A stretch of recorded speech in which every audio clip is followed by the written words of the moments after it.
एक एटम और उसके सेंटर में एक न्यूक्लियस और उसके गिर्द इलेक्ट्रॉन्स तवाफ कर रहे हैं। एक सोलर सिस्टम, उसके सेंटर में एक सन और उसके गिर्द प्लैनेट्स तवाफ कर रहे हैं। क्या ये एक इम्पॉसिबल कोइंसिडेंस है? एक छोटे से अनदेखे जर्रे का ब्लूप्रिंट और इस पूरे सोलर सिस्टम का ब्लूप्रिंट एक ही है। मॉडर्न साइंस इसे पैटर्न कहती है, लेकिन कुरान इसे निशानियां कहता है।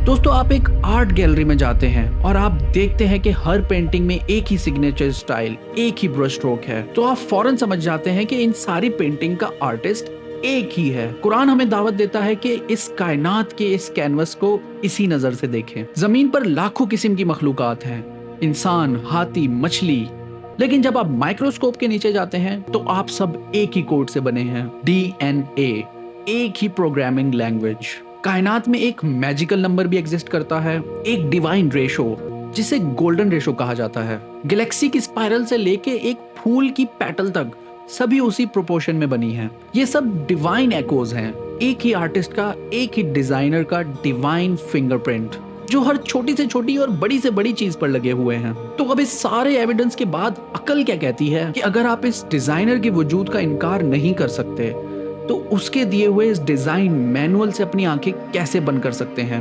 ये एक इंटेलेक्चुअल डिसऑनेस्टी है। लेकिन ये एको सिर्फ साइंस में ही नहीं, ये हमारी अपनी रूह के अंदर भी मौजूद है, जो हमें हमारे असली घर की याद दिलाते हैं।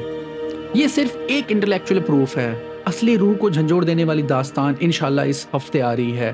तब तक हमें सब्सक्राइब करें।